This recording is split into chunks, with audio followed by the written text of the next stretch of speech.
Þá höldum við áfram hérna í föstudagsþættinum en framundan hér á Akureyri helgina Akureyrarvaka og það alveg brjálæðislega mikið að vera þar. Draugagangan auðvitað, eða draugaslóð eins og hún heitir í dag, stendur að vissu leyti upp úr.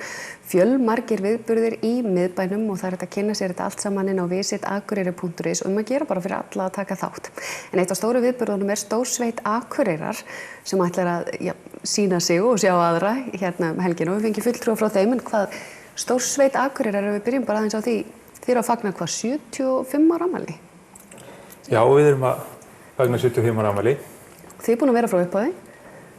Já, ég sé það nú ekki alveg. Nei, ég allavega frekar nýkomin inn í þetta, sko. En hvað getið þið sagt mér Stórsveitina? Já, hún samanstendur bara aðalega nemendum á tónlistarskólanum og hérna líka eldri nemendum og einhverjum kennurum, eða ekki? Og kennurum líka, já.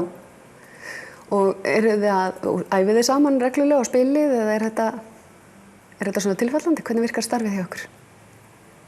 Ég held að það nú yfirleitt æft bara allan veturinn, en það nú alltaf eitthvað svona prógram sem sérstaklega að fara í.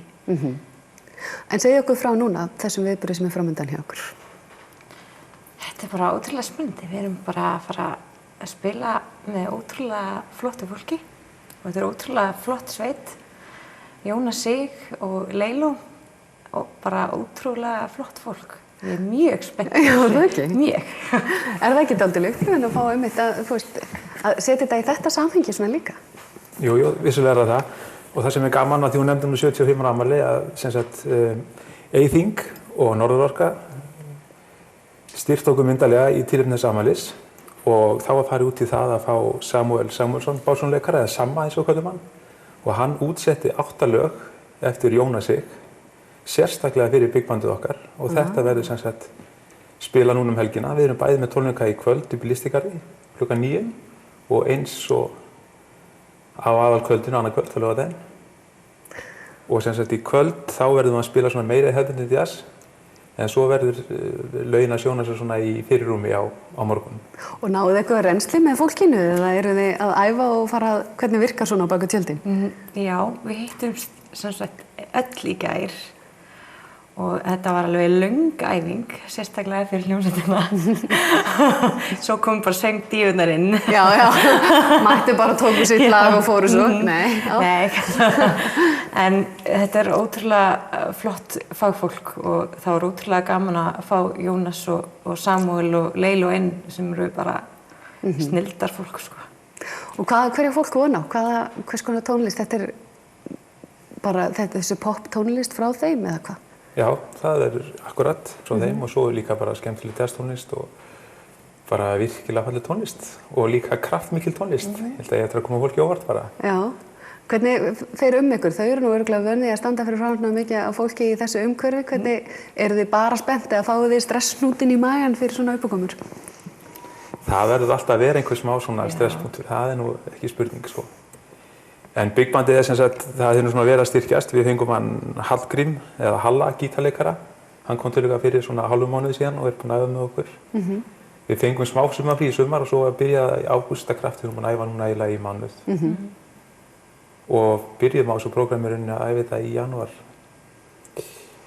Þannig að þetta búið að vera góður undirbúningur. Nákvæmlega búið að æfa lengi. Já, æfa lengi og svo kom Halli gítarleikari inn og svo sem sagt Sammi að spila með okkur. Og svo komin hann gríðarlega góður trompleikari sem ég alveg frábært, Ari Bragi Kárason. Þannig að það verður alveg, þetta verður grand.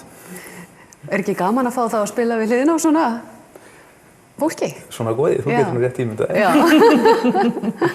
Settu þetta í svo fótboltasamhengi, þetta eins og að fá að spila með Káa?